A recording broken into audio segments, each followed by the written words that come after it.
Esse foi o primeiro livro lido, né? A Minha Verdade e Vida, pelo Espírito de Emmanuel, psicografado por Francisco Cândido Xavier, na 28ª edição, segunda reimpressão, Rio de Janeiro, na Federação Espírita Brasileira, de 2009.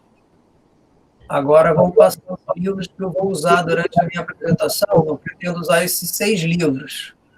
O primeiro é o Evangelho segundo o Espiritismo, de Allan Kardec, tradução de Guilherme Ribeiro, da 3ª edição francesa, 131ª edição da FEB de 2013. O Livro dos Espíritos, também de Allan Kardec, né, a tradução de Guilherme Ribeiro, 93ª edição da FEB de 2013. Obras Póstumas de Allan Kardec, tradução de Guilherme Ribeiro, da 1ª edição francesa, a 27ª edição da FEB de 1995. O livro Boa Nova, pelo Espírito de Humberto de Campos, psicografado por Francisco Cândido Xavier, 37ª edição da FEB de 2017. O livro Personagens da Boa Nova, pesquisa e redação de Maria Helena Marcon, a 2ª edição da Federação Espírita do Paraná, de 2016. E o Novo Testamento, que é retirado da Bíblia, né, mas com tradução de Haroldo Dutra Dias, na 1ª edição da FEB de 2016. Aí, dito isso, a gente vai falar sobre o capítulo 2º, né, do título é Meu Reino Não É Deste Mundo, os itens 5 a 7. Mas primeiro vamos ver de onde saiu essa frase, né, Meu Reino Não É Deste Mundo. Então, a gente vai para o item 1 do capítulo, né? Capítulo 2. Então, está assim: Pilatos, tendo entrado de novo no palácio e feito vir Jesus à sua presença, perguntou-lhe: És o rei dos judeus? Respondeu-lhe Jesus: Meu reino não é deste mundo. Se o meu reino fosse deste mundo, a minha gente houvera combatido para impedir que eu caísse nas mãos dos judeus. Mas o meu reino ainda não é daqui. Tá? Então, essa frase, meu reino não é desse mundo, veio dessa conversa, dessa resposta de que Jesus deu para Pilatos. Tá? E o que a gente pode extrair, né, dessa resposta de Jesus? Tá? Primeiro, que existe um outro mundo que não é o da Terra, onde fica o reino de Jesus. Tá? Segundo, Jesus diz que tem gente no outro mundo, onde ele fala que a minha gente houvera combatido, então tem gente lá. Terceiro, Jesus diz que o reino dele ainda não é na terra, que indica que ainda, como é ainda, que o reino ainda virá para a terra, mas que no momento ainda está longe. E como quarta conclusão, né, a gente pode inferir daqui que Jesus não vai interferir na decisão de Pilatos. Reforça, então, a importância o quê? Do livre-arbítrio dos homens. Então, que o homem decida, mas se responsabilize depois por seus atos. Assim assim é que é a lei de Deus. A responsabilidade está nos atos pelo que cada um de nós faz. Tá? Então, nesse comentário feito junto a Pilatos, Jesus afirma que existe um outro mundo além daquele dominado pelo Império Romano. Tá? Jesus também faz essa afirmação junto aos seus apóstolos. A gente vai encontrar isso no Novo Testamento, né, em João, capítulo 13, quando na última ceia, em conversa com os apóstolos, lá no versículo 13, Jesus então comenta assim: ainda por pouco estou convosco, buscareis a mim. E como disse aos judeus, também vos digo agora que para onde eu vou, vós não podeis ir. Então aqui Jesus já está antevendo, né, o seu desencarne, mencionando o seu retorno à pátria espiritual, mas essa ideia não passa ainda pela cabeça dos apóstolos. Simão Pedro, então, sem entender direito o que está acontecendo, que para onde Jesus iria, então ele pergunta para Jesus: aonde você vai? Achando que é algum lugar na terra. Aí Jesus então responde, né, no versículo 36, para onde vou, não podes me seguir agora, mas depois me seguirás. Pedro então, Jesus sabia que Pedro então era um espírito bom, que o trabalho de Pedro junto aos cristãos aqui na Terra, que ele iria realizar, iria elevar bastante o seu caráter, né, na escala evolutiva. Então, por isso que Jesus fala, como se estivesse dizendo, depois de realizar o trabalho junto aos cristãos, como eu quero, você, enfim, vai dar continuidade à sua evolução, mais próximo de mim. Tá? Ainda no Novo Testamento, a gente pode extrair nessa conversa que Jesus está tendo com os discípulos na ceia, tá? Agora no capítulo 14, tá? Jesus completa essa ideia de outro mundo. Coloca assim, outros mundos, né? Na casa de meu pai há muitas moradas. Se não fosse assim, não teria dito que vou preparar um lugar para vós. Tá? Então, Jesus está com a intenção, a ideia é preparar um lugar para eles posteriormente. Tá? Aí Jesus continua no versículo 3º. Se eu for e preparar um lugar para vós, venho novamente e vos tomarei para mim mesmo, a fim de que, onde eu estiver, vós estejais também. Sabeis o caminho aonde eu vou. Então, Jesus está dizendo que os apóstolos sabem o caminho, para onde ele está indo. Tá? Estava Jesus a falar, então, da pátria espiritual, de estar junto com Deus, tá? Onde ele sempre esteve, enquanto esteve na Terra. Jesus e Deus agora como se fosse um só. Tá? Aí seus discípulos não entendem o que ele está falando. Tomé, então, questiona que caminho que vai tomar, já que eles não sabiam para onde Jesus estava indo. Né? Que caminho para onde o senhor vai, mestre? Aí Jesus responde, eu sou o caminho, a verdade e a vida. Ninguém vem ao Pai senão por mim. Então, ir ao Pai através de Jesus significa seguir seus passos.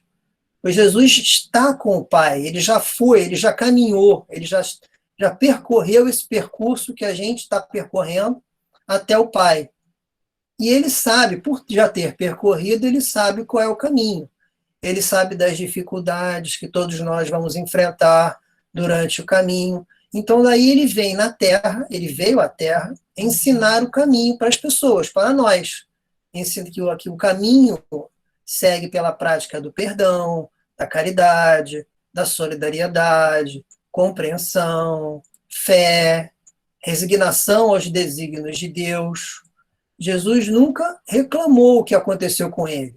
Aquilo que aconteceu com ele na cruz foi uma barbárie, mas Jesus, impassível, nunca abriu a boca para reclamar do que estava acontecendo. Ele aceitou o seu destino, né, e passivamente. Tá? Então, Jesus não falava apenas do reino dos céus, ele também mostrava como a gente deve atuar, como é que a gente deve chegar lá. É uma pessoa que é um espírito que veio junto conosco, não só falar, mas mostrar. Tá? Após a crucificação, Jesus, então, para testemunhar o que ele dizia para os seus apóstolos, ele aparece para eles, para os seus discípulos, para dar testemunho daquilo que ele afirmava. Era como se ele mostrasse, né? Como se ele dissesse, olha, eu ainda existo, não esqueçam do que eu disse, existe vida após o desencarne, vocês irão me encontrar em breve junto ao Pai. Esse feito que Jesus fez para mostrar para os discípulos aquilo que ele havia dito, né, que existem outras moradas, que o reino dele não é desse mundo, foi para fortalecer a fé dos seus discípulos. Né? Pedro, então, estava desanimadíssimo por ter negado Cristo por 3 vezes. Então, Jesus veio mostrar aos apóstolos que não fica se lamentando, não, vamos agora, errou, continua, vamos lá, damos continuidade, eu estou aqui no meu mundo, meu reino novo, meu reino junto com Deus. Vamos, então, trabalhar para alcançar, né? Alcançar esse reino, tanto que Jesus tanto nos fala. Então, agora, no Evangelho, o item 5, né, ele abre com o título, né, o ponto de vista. A primeira frase do item 5 é a seguinte, do Evangelho. A ideia clara e precisa que se faça da vida futura proporciona inabalável fé no porvir. Fé que acarreta enormes consequências sobre a moralização dos homens, porque muda completamente o ponto de vista sobre qual encaram eles a vida terrena. Então, o que a gente tem aqui? A ideia da vida futura proporciona uma fé que é inabalável, que proporciona a moralização dos homens. É um encadeamento, tá? Só que a gente tem a grande questão, né? Se no nosso mundo, tá, no nosso país, a maioria de nós, né, se diz espiritualista, ou seja, tem a ideia da vida futura, tá? Espiritualista é diferente de espírita, tá? Espiritualismo. Ou melhor dizendo, eu cometi. Eu falei um pouquinho trocado aqui. A maioria das pessoas do nosso país, elas são espiritualistas. Então, é diferente do espiritismo, tá? O espiritismo, além de acreditar na vida após a morte, após o desencarne, ele acredita também na reencarnação. E esse é o diferencial. Então, dessas pessoas que acreditam na vida após a morte, embora uns acreditem na reencarnação, outros não, se a gente tirar essas pessoas, sobram somente os materialistas. Então, se a maioria das pessoas acredita em vida após a morte, por que o nosso mundo, né, o nosso país, a qualidade moral das pessoas é tão baixa? Aí vem Kardec, no livro Obras Póstumas, na primeira parte, quando ele fala de a vida futura, ele traz uma explicação para a gente. Ele fala assim, abre aspas, né? Por muito sólida que seja a crença na imortalidade, o homem não se preocupa com a sua alma, senão de um ponto de vista místico. A vida futura, definida com extrema falta de clareza, só muito vagamente o impressiona. Não passa de um objetivo que se perde muito ao longe. É como se a ideia de vida futura fosse uma coisa muito longe, bem distante do ser. Tá? É como se o ser humano, nós, fôssemos um ser dual, vamos dizer assim. A gente tem dentro da gente aquele ser humano religioso, místico, que vê a vida após a morte, mas bem distante. E o outro ser humano, nós mesmos, o ser humano terreno, que só pensa no presente, nos prazeres imediatos. Só que nós não somos dois, nós somos um só. Tá? E agindo dessa forma dual, né? Ora a gente está no terreno místico, ora a gente está no terreno terra, né? Focando nos prazeres imediatos, nós estamos tentando servir a dois senhores. Só que ao fazer isso, nós vamos ter problemas. Problemas ou nessa encarnação ou em encarnações futuras. Tá? Mas problemas virão. Tá? Que Jesus já falou que é impossível servir a dois senhores. Vamos voltar agora àquela ideiazinha, né? A ideia da vida futura, que vem da frase do Evangelho. Ela proporciona fé, que proporciona a moralização dos homens. Então, a fé no porvir tem um forte impacto na moralização dos homens. É isso que ele está colocando aqui. Tá? Então, é necessário que a pessoa tenha fé para que a ideia da vida futura nos leve à moralização. Tá? Então, a fé é a questão central dessa frase de Kardec. Né? A fé é o quê? É colocar em prática a visão da vida futura. Tá? Essa fé, então, que a gente tem que buscar desenvolver, ela é capaz de mudar o ponto de vista de uma pessoa, né? Passar do homem terra, né? Isso o Kardec coloca no Evangelho, passar do homem terra, focada nos bens materiais, né? No seu corpo, nos feitos materiais, tá? Posses, status, esse tipo de coisa, para o homem espírito, focado no seu íntimo, no fortalecimento do caráter e na aquisição de virtudes. Tá? É a fé que vai nos ajudar a fazer essa mudança de foco. Tá? Então a morte vai passar a deixar de ser uma porta para o nada, para o vazio. Passa a ser uma porta para quê? O desencarne, para a libertação. Tá? Muitas pessoas, espíritas, não espíritas, cristãos, conhecedores dessas verdades, né, do mundo do outro mundo, ainda têm medo daquilo que pensam ser o desconhecido, mas que, na verdade, não é desconhecido, pois todos nós já viemos de lá, já viemos do outro mundo, só que a gente esquece. A gente é obrigado, é necessário, é importante que a gente esqueça o que aconteceu antes, tá? Para não atrapalhar o nosso desenvolvimento aqui agora na Terra com uma nova família, novas pessoas que a gente vai encontrar durante a nossa encarnação. A fé, então, mostra que, desenvolvendo a fé, né, mostra que as vicissitudes e as tribulações da vida, pela qual a gente passa, são apenas pequenos incidentes de curta duração. Curta por quê? 80 anos, 90, 100 anos é pequeno. O espaço de tempo é pequeno se a gente levar em conta que o espírito não desaparece, o espírito não vai sumir, ele vai continuar existindo, ele tem uma vida, ele é imortal. Tá? E para ilustrar esse nosso conceito de fé, eu vou dar como exemplo a vida de Jerônimo Mendonça Ribeiro. Ele é conhecido no meio espírita como o gigante deitado. Tá? Então, quando ele tinha 15 anos, ele era cristão, mas não era espírita. Sua avó desencarnou. E ele se começou a questionar sobre o conceito de vida única que determinava a salvação de uma pessoa. Então, ele seguia uma religião da qual o espírito era criado no corpo, né, quando o desenvolvimento do feto, ao nascer, o espírito era criado ao nascer, e ele tinha só aquela vida para determinar se vai se salvar ou não. Tá? Ele começou a se questionar isso com o desencarne da sua avó. Mas aí ele conheceu um espírita, tá, que levou ele a conhecer a doutrina espírita, que esclareceu para ele as suas dúvidas sobre o além-túmulo, sobre a vida do outro lado.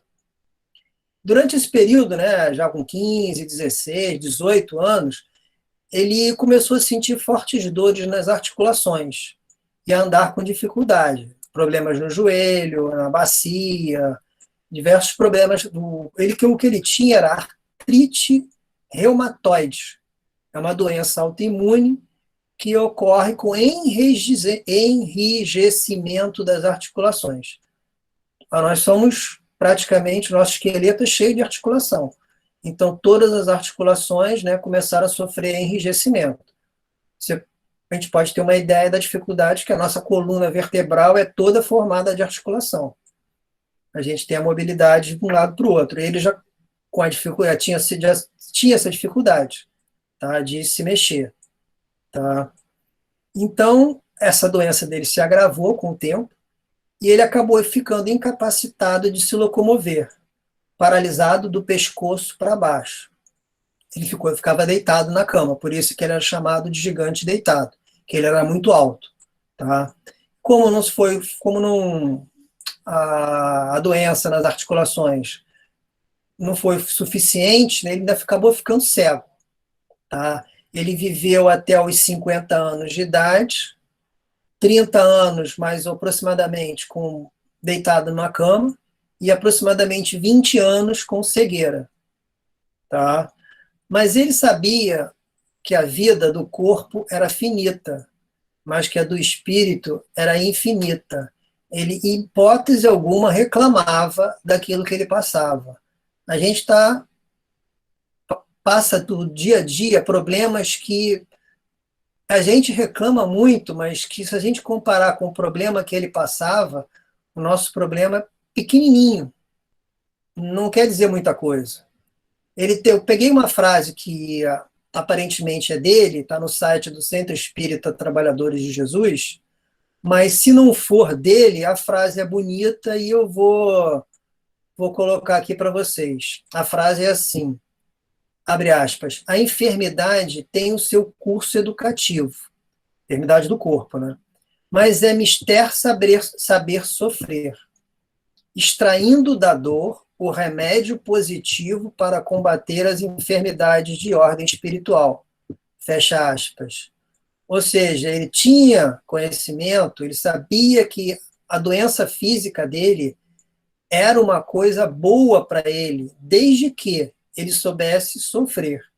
Saber sofrer é levar a vida sem ficar se lamentando, sem ficar reclamando, sem ficar culpando Deus por alguma outra coisa que esteja acontecendo. Na verdade, a culpa é sempre nossa.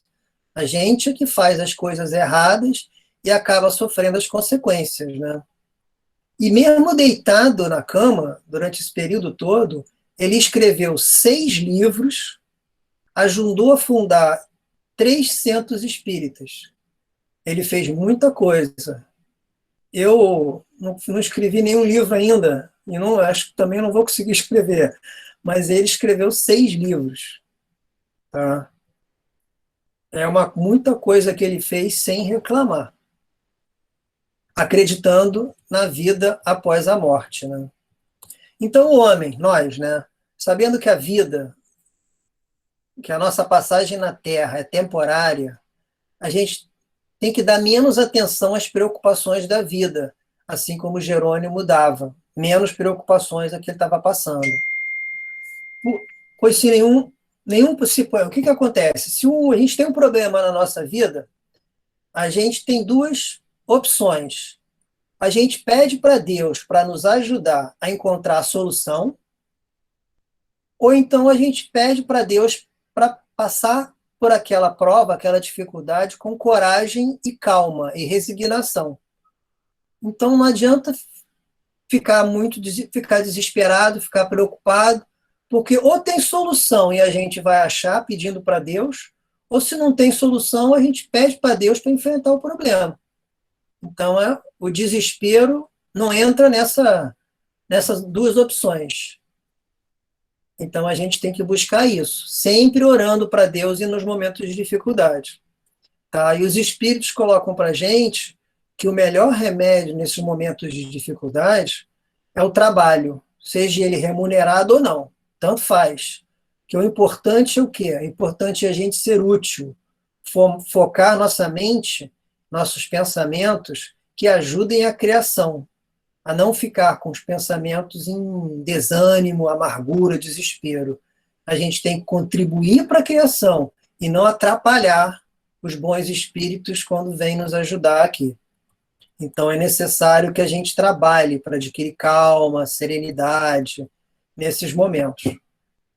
Então o que a gente viu aqui nesse iniciozinho desse item 5? A gente viu que é necessário que a gente desenvolva, né, a nossa fé. A fé dentro da gente. Tá? Agora eu vou pegar uma ajuda, junto com os espíritos, para tentar esclarecer essa questão da fé. Para isso eu vou utilizar 2 livros que tratam do mesmo assunto, da mesma passagem. Um deles é o livro Boa Nova, no capítulo 28, que fala do bom ladrão, e o outro é o livro Personagens da Boa Nova, que é o capítulo O Condenado. Tá? Eu vou fazer uma união desses 2 capítulos, para tentar chegar a alguma conclusão sobre a fé, como desenvolver a fé. Então, a gente tem, no livro Boa Nova, a gente vai encontrar os discípulos dialogando sobre a fé. Tá? Aí Levi questiona, como será essa virtude, a fé, né? De que modo conservá-lo-emos intacta no coração? Tenho convicção de que somente o homem culto pode conhecer toda a extensão de seus benefícios. Então, Levita vai dizendo, pela conclusão dele, que só um homem culto podia se beneficiar da fé. Aí vem Tiago. Tiago fala assim, não tanto assim. Acredito que basta a nossa vontade para que a confiança em Deus esteja viva em nós. Basta a vontade. Aí um dos filhos do Zebedeu, o livro não esclarece quem, pergunta, mas a fé será virtude para os que apenas desejam? Jesus, então, ficava só observando. Aí os espíritos pediram a opinião de Jesus, os apóstolos pediram a opinião de Jesus. Aí Jesus fala assim, segundo o livro, abre aspas, a fé pertence, sobretudo, aos que trabalham e confiam. Tê-la no coração é estar sempre pronto para Deus. Não importam a saúde ou a enfermidade do corpo, não tem significação os infortúnios ou os sucessos felizes da vida material. A alma fiel trabalha confiante nos desígnios do Pai, que pode dar os bens, retirá-los e restituí-los em tempo oportuno, e caminha sempre com serenidade e amor por todas as sendas pelas quais a mão generosa do Senhor queira conduzir. Então, aqui Jesus está dizendo que não importa se a pessoa está com saúde ou se ela está doente. Não importa se ela está passando momentos felizes ou momentos de angústia, desespero. Tá? A fé tem que prevalecer nesses momentos, em todos os momentos. Não é só num ou no outro. Tá? Porque ainda conclui o seguinte, que a alma fiel, aquela fiel a Deus, ela trabalha confiante nos desígnios de Deus, naquilo que Deus quer. Tá? Porque Deus pode dar uns bens para a gente ou então retirar em qualquer momento. Tá? Então, a gente tem que estar sempre com a fé, né, dentro de nós, na certeza de que aquilo que nos acontece é para o nosso bem. Não importa no momento eu estou com saúde, no momento eu estou doente. Em ambos os momentos, aquilo é para o meu bem. Eu tenho que tirar algum proveito disso, alguma reflexão. Tá? Aí, voltando ao livro, aí Levi, tá? Mateus Levi pergunta, mas, mestre, como discernir, né, a vontade de Deus naquilo que nos acontece? Qual é a vontade de Deus? Que a gente não sei, não está acontecendo um monte de coisa. O que é a vontade de Deus, o que é minha? Foi mais ou menos o que Levi perguntou. Né? Aí Jesus volta a esclarecer. A vontade de Deus, além da que conhecemos acerca da sua lei e de seus profetas, por meio do conselho sábio e das inclinações naturais para o bem, é também a que se manifesta a cada instante da vida. Vou repetir, ó. É aquela que se manifesta a cada instante da vida, misturando a alegria com as amarguras, concedendo a doçura ou retirando-a, para que a criatura possa colher a experiência luminosa no caminho mais espinhoso. Ter fé é ser fiel a essa vontade, em todas as circunstâncias, executando o bem que ela nos determina e seguindo-lhe o roteiro sagrado nas melhores sinuosidades das estradas que nos compete percorrer. Então, Jesus está colocando para a gente aqui que os desígnios, né, a vontade de Deus está em todos os momentos que nos acontece. Já o Espiritismo já nos esclarece que nada nos acontece em nossas vidas sem que Deus o permita. Então, tudo que nos acontece faz parte da vontade de Deus.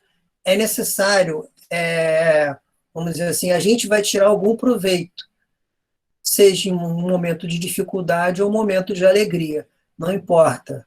Seja aquele que coloca, né, misturando alegria com as amarguras. Uma mistura sal com doce, né? Com aquilo que a gente gosta de comer, sal com doce. Então você mistura alegria com amargura. Aquilo é bom para a gente. Deus sabe disso. Né? Então, aí, ou então, concedendo a doçura ou retirando-a. Então, isso, o vai e vem que nos acontece em nossas vidas, é aquilo que a gente precisa ter para o nosso desenvolvimento espiritual. Tá? E é necessário que a gente reflita sobre o que está nos acontecendo. Não é só deixar passar. Vamos pensar sobre o que está acontecendo com a gente. Por que eu estou passando por esse problema? Por que eu posso estar passando por essa dificuldade? Se a gente não consegue identificar o problema como nessa vida, o problema vem da vida passada, vem de problemas passados. A gente tem que fazer o quê? Se resignar, né? Aceitar, pedir a Deus para que a gente possa passar com firmeza, com coragem sobre o problema que está aparecendo, né? Surgindo em nossa vida. Bom, continuando na história dos discípulos, tá? Aí vem Tomé. Tomé não ficou satisfeito com a resposta de Jesus. Aí ele fala assim: entretanto, creio que essa qualidade excepcional Tomé já está dizendo que a fé é uma qualidade excepcional. Deve ser atributo de um espírito mais cultivado, né? Porque o homem ignorante não poderá cogitar da aquisição de semelhante patrimônio. Ou seja, Tomé já colocou de que para ter fé tem que ser um homem com cultura. O homem que não tem cultura não pode atingir, né, a fé, não pode conquistar a fé. Tá? Aí Jesus, novamente, com doçura, chega lá e ele esclarece para Tomé: todo homem de fé será, agora ou mais tarde, o irmão dileto da sabedoria e do sentimento. Porém, essa qualidade será sempre a do filho leal ao Pai que estás no céu, nos céus, né? Então, o ensinamento de Jesus é um ensinamento simples. É necessária a fidelidade a Deus. Nós temos que ser fiel a Deus, que é o quê? Aceitar as coisas e os fatos que nos acontecem e não se rebelar contra eles, sejam esses fatos bons ou fatos ruins. É isso que Jesus está colocando. Tá? Mas aceitar não de uma forma passiva. Aquilo que nos acontece, a gente cruza os braços. Por exemplo, minha geladeira quebrou. Tá? Eu vou fazer o quê? Ah, não, Deus vai resolver o problema para mim. Eu vou dormir, faço uma prece, tiro a geladeira da tomada e espero que Deus mande um assistente técnico espiritual para consertar a geladeira. Não, não é assim, não funciona. A gente tem que ser ativo. Tá? A gente tem que aceitar, eu teria que aceitar que a minha geladeira quebrou e ser uma pessoa ativa, tentar corrigir o problema. Corrigir o problema o quê? Buscar tentar ligar para um técnico para consertá-la. E não ficar esperando que Deus faça tudo para a gente. Tá? É isso que Jesus está esclarecendo. É ser fiel ao Pai é isso. Tá? Aceitar o que acontece, mas buscar consertar. Tá? Sendo uma pessoa ativa e não passiva. Aí Tomé resolveu insistir. Tá? Novamente ele chega para Jesus e fala: todavia, quem possuirá no mundo lealdade perfeita como essa? Tomé está dizendo que a fé é tem que ter uma lealdade perfeita a Deus. Jesus não falou em perfeição. Mas vamos lá, o que o Cristo vai explicar para Tomé? Ele fala assim: ninguém pode julgar em absoluto a não ser o critério definitivo de Deus. Mas se essa conquista da alma não é comum às criaturas de conhecimento parco, pouco conhecimento, ou de posição vulgar, é bem possível que a encontremos no peito exalto dos mais infelizes ou desclassificados do mundo. Então, Jesus está dizendo que ela pode ser encontrada, a fé pode ser encontrada no coração, né, de pessoas mais infelizes ou desclassificadas do mundo. Tomé, então, ficou meio desapontado, deu um sorriso e foi embora. Morreu o assunto, a conversa.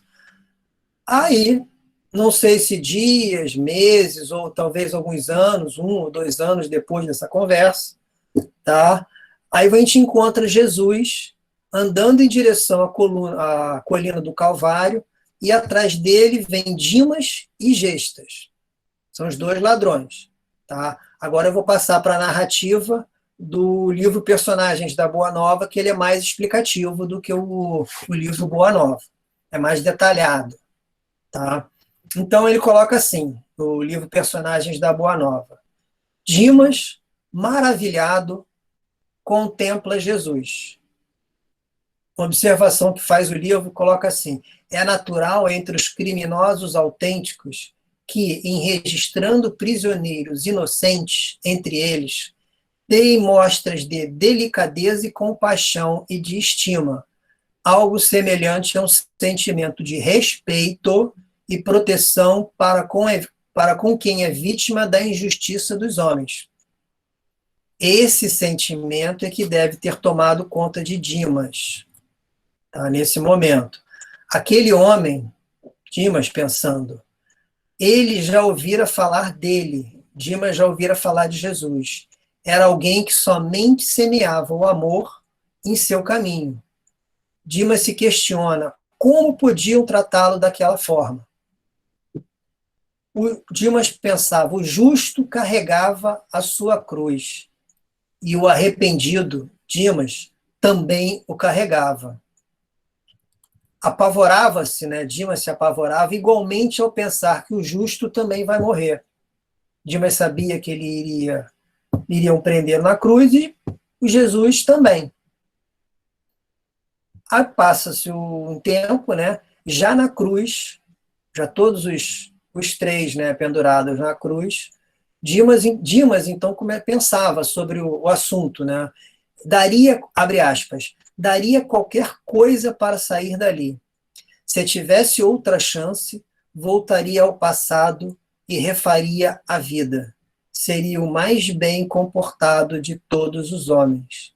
Então, o sentimento de arrependimento já bateu lá no coração, na casa de Dimas, dentro dele. Então, ele se arrependeu de tudo que ele fez de errado. Tá? Já na cruz, o povo grita.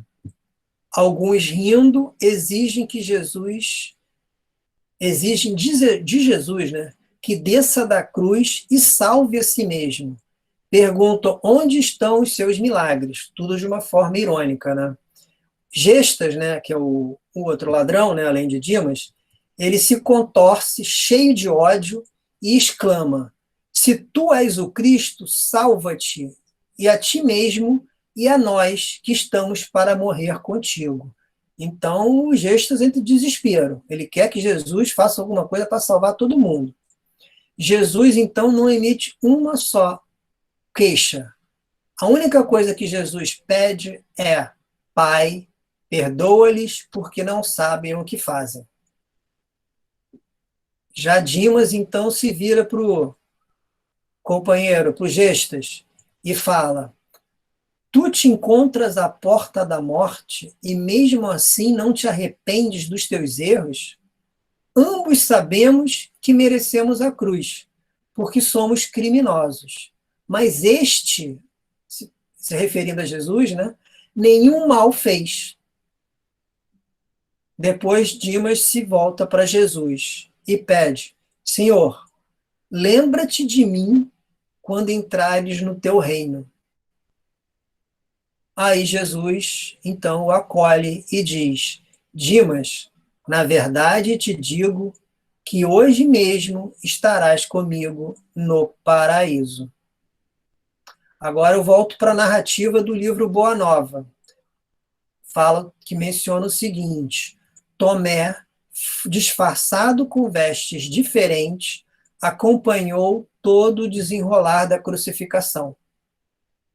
E nesse momento em que Jesus, né, acolheu Dimas, ele percebeu que Jesus também lhe endereçava um olhar caricioso. E, ao mesmo tempo que os seus ouvidos, de Tomé, né, chegavam os ecos de uma palavra suave e esclarecedora de Jesus, que dizia da seguinte forma: Vês, Tomé, quando todos os homens da lei não me compreenderam e quando os meus próprios discípulos me abandonaram, eis que encontro a confiança leal no peito de um ladrão. Inquieto, né, continuando a narrativa do livro, o discípulo meditou na lição recebida e, horas a fio, contemplou o espetáculo penoso até o momento em que o mestre foi retirado da cruz da derradeira agonia. Começava, então, Tomé, né, a compreender a essência profunda dos ensinamentos imortais trazidos por Jesus. O que a gente pode concluir dessa história toda, né? Enquanto Gestas se revoltava diante do inevitável, Dimas aceitou seu destino, colocou o seu destino nas mãos de Jesus, né? Nas mãos de Deus, teve fé naquilo que o mestre sempre pregou, da existência de um outro reino, da continuação da vida. Dimas antes der o seu primeiro passo, né? Ele se arrependeu do que fez nessa vida. Agora, ele não vai direto para o paraíso, não. Ele caberia a Dimas o quê? O resgate das suas faltas em vidas futuras, pavimentando, né, o seu caminho para atingir o reino dos céus, né, para alcançar o reino dos céus.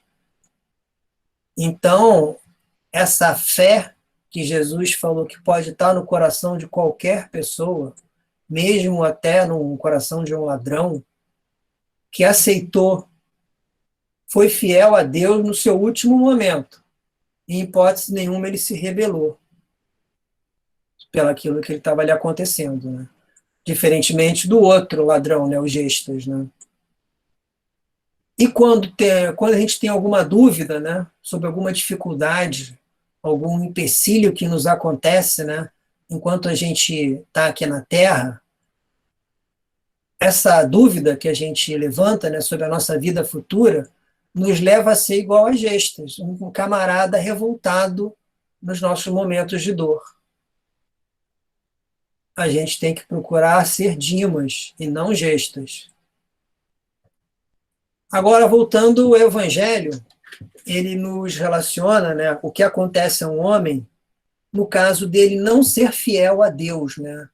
Isso está no item 5, de não ter fé, vamos dizer assim, não aceitar aquilo que nos acontece, né? Então, no caso desse homem, ele só vai pensar na vida na Terra. Ele vai procurar adquirir o que existe aqui, na Terra, ou seja, status, bens. Esse passa a ser o foco dele.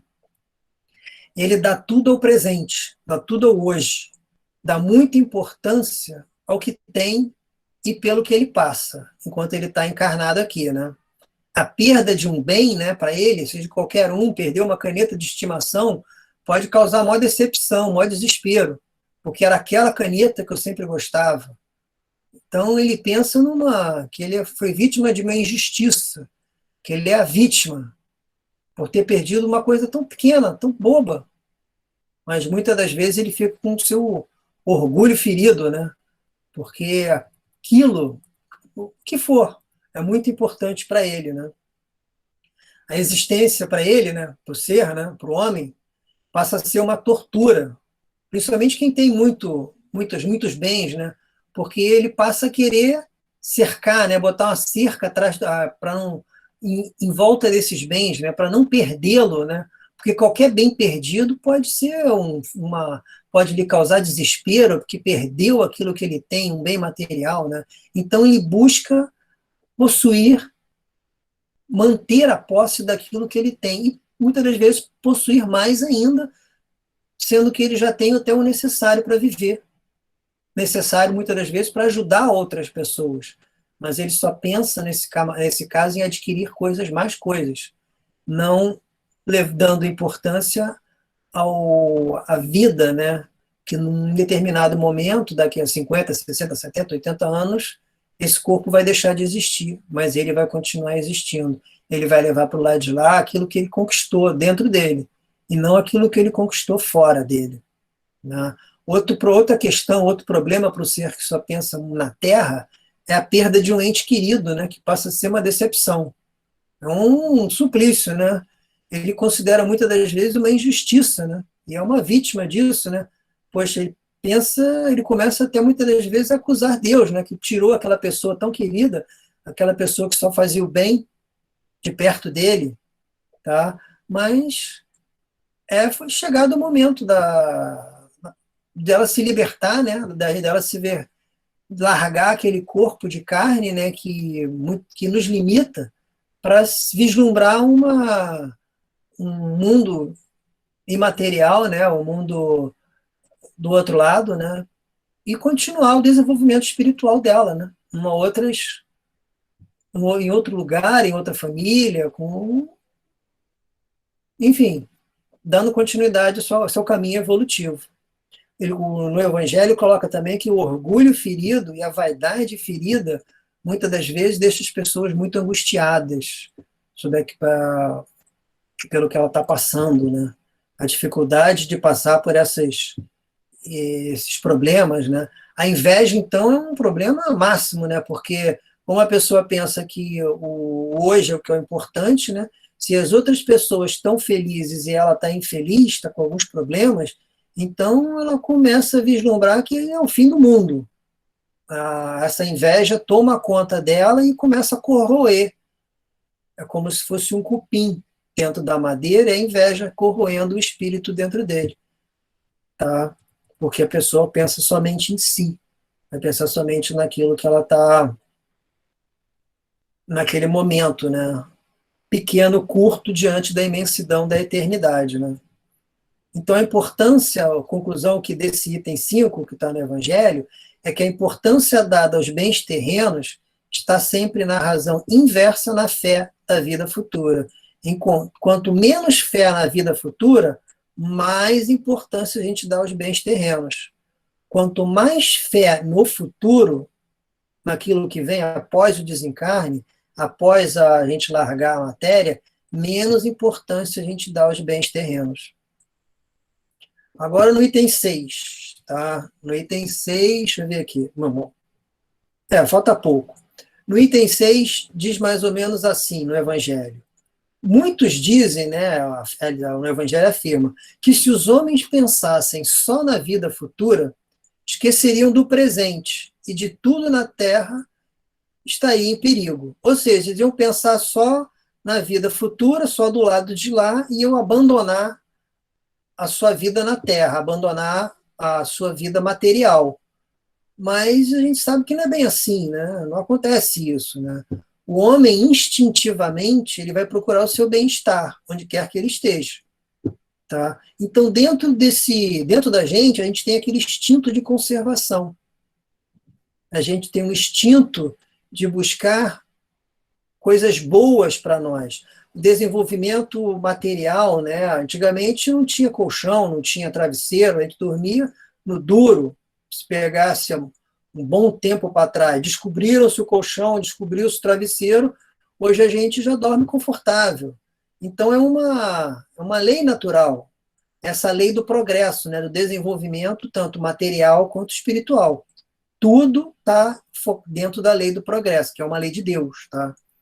E essas leis estão dentro da nossa consciência. Então, a gente vai se preocupar sempre com a nossa conservação e com o progresso. Tá?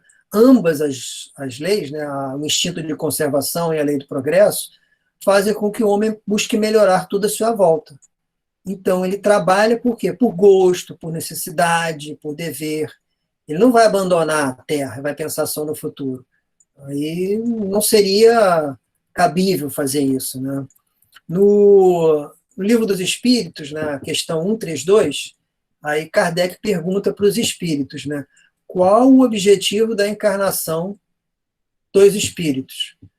Aí a resposta está assim, né, eu vou dar uma simplificada na resposta. Está assim, Deus lhes impõe a encarnação com o fim de fazê-los chegar à perfeição. Aí vamos botar uns 3 pontinhos e a gente continua.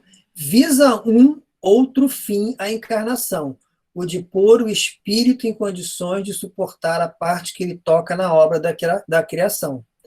É assim que, concorrendo para a obra geral, ele próprio se adianta. Eu gosto dessa parte final aqui, dessa explicação de Kardec, o objetivo, que ele coloca o espírito tem que ser, vamos dizer assim, tem que ser educado, tem que ser treinado para conseguir ajudar os espíritos que estão acima dele para cuidar da obra da criação, para cuidar da obra de Deus. Tá? Então, a gente precisa ser treinado aos poucos. A gente começa com um pequenininho e vai crescendo, vai expandindo o nosso conhecimento e a nossa responsabilidade. Quanto mais conhecimento a gente tem, mais responsabilidade a gente vai ter. Quando a gente é pequenininho, eu criança, né, eu não tinha nenhuma responsabilidade em casa. Depois cresci um pouco mais e a minha mãe me deu responsabilidade, agora você vai administrar o seu quarto, eu não quero bagunça. Falei, tá bom, beleza. Com o tempo passou, eu fui morar sozinho. Aí a responsabilidade aumentou, eu ia administrar uma casa, um apartamento. Aí eu teve uma vez com a minha mãe, foi até engraçado, que eu cheguei para minha mãe e falei, olha assim, olha só, mãe, que engraçado. Eu me sinto como se tivesse um quarto enorme, um quarto com cozinha, um quarto com banheiro, um quarto com sala. É como se o meu quarto pequenininho expandisse. Agora, com a constituição da família, estou aprendendo a administrar uma casa com família. E isso, ao longo da vida, depois que as responsabilidades aumentam, os espíritos começam a ter, vamos dizer assim, deveres mais fortes, como já como espírito bons, administrar, ajudar, né, na evolução de uma família, ajudar na evolução de um espírito, controlar, ajudar a administrar uma cidade no mundo espiritual, já começa a aumentar a responsabilidade do espírito. Então, isso só consegue fazer, só consegue adquirir, né, esse conhecimento aos poucos. Nada na vida dá salto, né? Kardec coloca, né, no Evangelho, fala assim: deste modo, por uma admirável lei da providência, tudo se encadeia na natureza. Tudo vai andando, tudo se encadeia, tudo se encaixa. Então a evolução é gradativa, né? E no Evangelho está colocado assim, ó, é pensando no futuro que o presente tem relativa importância. E o homem, nesse caso, facilmente se consola dos seus insucessos, pensando no destino que o aguarda. Então, os nossos insucessos de hoje nos consolam porque a gente sabe que no futuro a gente vai galgar coisas maiores, coisas melhores, numa responsabilidade maior, com um conhecimento maior que a gente vai adquirir, né? Porque tudo na vida, né, é um encadeamento, né? Tudo cresce devagarzinho, como se fosse uma escada. Assim é a vida de uma criança até a vida de um adulto, de um idoso. No Evangelho, tem um questionamento, né, nesse item do Evangelho que ele coloca assim, né? É condenável o homem, então, ter bens no presente, né, enquanto encarnados? Ter bens hoje atrapalha a vida futura do homem? Porque lá a gente não vai carregar os bens daqui, né? Esse é o intuito, né? Ninguém vai levar o que tem aqui, os bens, né? Só que todos os bens que a gente adquire, ou a gente herda, ou a gente conquista, tem o consentimento de Deus, né? Se Deus, então, permitiu que o homem adquirisse esses bens. Logo, o homem tem o dever, então, de usar esses bens para quê? Para ajudar Deus na criação, de uma forma útil, de uma forma benévola, para si e para os outros, seja ele familiar ou não. Tá? Porque assim Deus permitiu que o homem tivesse esses bens, né, a seu dispor. Né? Uns têm mais, outros têm menos.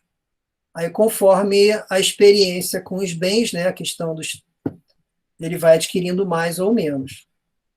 Deus, então, não condena o uso dos bens.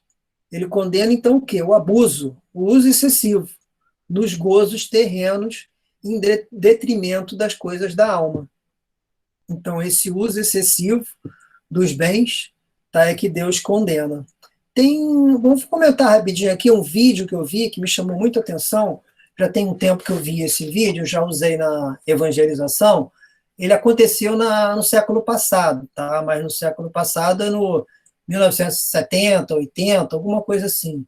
Ele narra a história de um ganhador da loteria, né? Um nordestino, né? Era um nordestino que ganhou na loteria, tá? Se ganhou da loteria, assim Deus o quis, né? Só que o dinheiro subiu na cabeça dele.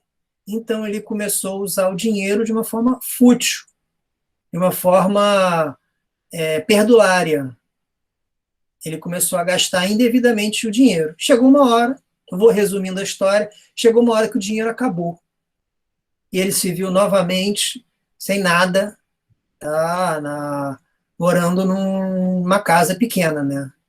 Aí o repórter pergunta para ele o que ele mais se arrepende sobre a gastança, né, do dinheiro, né, que aconteceu, né, na vida dele. Ele fala o seguinte: o que eu mais me arrependo foi não ter lembrado da minha mãe e dar a ela um barraco, uma casa digna para ela viver. Olha só, o dinheiro foi tão forte na vida dele que ele esqueceu da mãe. Ele poderia ganhar, doar, né, uma casinha pequena para a mãe viver, para a mãe se sustentar, para a mãe. E ele acabou na vida, né, acabou a vida dele trabalhando como. Nunca acabou, não sei, mas nesse momento que o repórter entrevistou, ele era carregador de bebida num restaurante, carregava as coisas no restaurante e vivia num casebre, né, junto com a mãe dele e mais uma outra pessoa, que eu não me lembro quem era. Mas se ele tivesse lembrado da mãe, poderia ter retribuído, né, todo o carinho que a mãe deu quando ele era pequenininho, quando ele era criança, né? Mas ele simplesmente esqueceu, né? Bom, cada um com e ele acabou, vamos dizer assim, sofrendo as consequências desse esquecimento, né? Porque acabou voltando pro casebre que a mãe morava, né? Poderia estar numa coisinha um pouco melhor. Agora o item 7, que é o último item, né? Ele coloca no Evangelho, né? Ele coloca para gente que o Espiritismo dilata o pensamento, né? Como fez o Jerônimo Mendonça, né? Pois ele mostra o quê? A verdade clara da vida, a importância da vida após o desencarne, tá? Que existe. Então ele mostra que a vida na Terra é um elo na harmonia do universo. Isso está no Evangelho. A vida na Terra é um elo na harmonia do universo.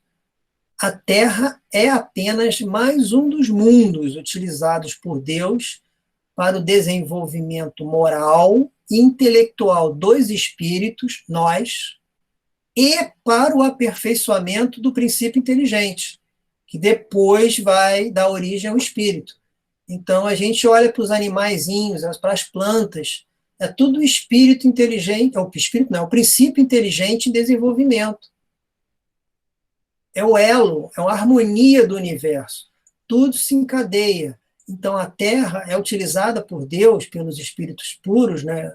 Cristo é o nosso governador, exatamente para quê? Para fazer parte da evolução, da criação de Deus, ajudar a evolução nossa, espiritual, dos espíritos, e também do princípio inteligente, que vai estar se desenvolvendo aqui para galgar no futuro, quando ele virá se transformar, né, em espírito, que o livro dos Espíritos não esclarece como isso é feito, isso é uma coisa que só Deus conhece. Tá? E hoje, então, a gente está na Terra aprendendo como uma escola, como em uma escola. Tá? Depois a gente vai passar para a universidade, por aí vai, em outros mundos. Então, chegará o momento que a gente vai precisar, né, mudar de escola, né? Mudar de planeta, por exemplo, porque tudo no universo se encadeia. Quando nossa escola Terra não for o suficiente, né, a gente já tiver desenvolvido tudo que a gente possa aprender aqui na Terra, a gente vai buscar um mundo, né, que nos proporcione a continuidade da nossa elevação moral, né, espiritual e intelectual. Uma outra ideia, terminando agora aqui o item 7, ele coloca assim, né, a doutrina da criação da alma no momento do nascimento nos leva a crer que todos os seres são estranhos entre si. E, no entanto, né? Quem fala que a alma é criada no momento do nascimento, ninguém se conhece. Todo mundo vai se conhecer aqui, depois que nascer, né? Depois que a criança der à luz, é que ela vai conhecer as pessoas à sua volta. Mas aí o Espiritismo faz o quê? Ele expõe o contrário. Como ele coloca que existe a reencarnação, ele coloca que pai, filho, mãe, amigos, né? O que a gente está fazendo aqui agora é nos reencontrarmos. A gente está nos reencontrando pessoas, né, que a gente já viu em outras vidas. Mas que agora o quê? Através de novos sentimentos, né, que a gente identifica, né, essas pessoas afins, né, esses sentimentos que a gente tem, e não consigo identificar quem estava comigo numa encarnação passada, mas através dos sentimentos a gente consegue perceber pessoas que possivelmente tiveram algum vínculo conosco em momentos pretéritos. Tá? E esses vidas novas fazem com que a gente crie novos vínculos, que serão levados, então, para as vidas futuras. Né? E é aquilo que ele coloca, vai começar a se estabelecer uma enorme rede de solidariedade, porque a quantidade de pessoas que a gente vai, de espíritos, né, que a gente vai conhecer, que a gente vai vincular, né, criar vínculos, vai começar a se expandir, e não vai ficar restrito somente àquelas pessoas que a gente conhece numa encarnação única, que a encarnação não é única, existem diversas encarnações. Né?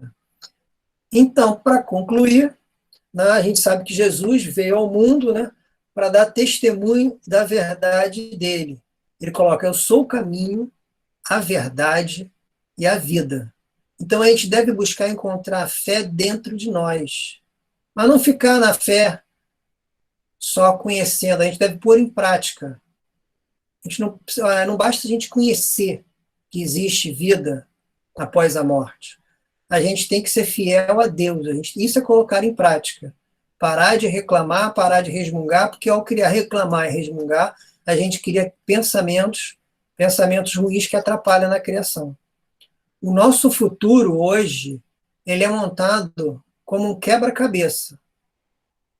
As peças que a gente vai colocando é aquilo que a gente faz, é aquilo que a forma da gente agir. Algumas peças virão com defeito, que a gente deve substituir na mesma, ou seja, ou na mesma encarnação ou em encarnações futuras. E no futuro nós vamos ver a beleza da imagem que vai se formar em nosso quebra-cabeça, de nossas vidas, de nossas diversas encarnações. E Jesus tinha o conhecimento disso e colocava em prática para a gente, para os discípulos, verem e ouvirem. Jesus, então, era um exemplo para todos. E só em sua encarnação, no final de sua vida como encarnado, né, Jesus, somente um ladrão compreendeu isso, a importância de ter fé naquilo que Jesus dizia. Foi o caso de Dimas, quando pediu para Jesus para ir junto dele para o seu reino. Ele tinha fé na existência da vida futura. É isso, gente.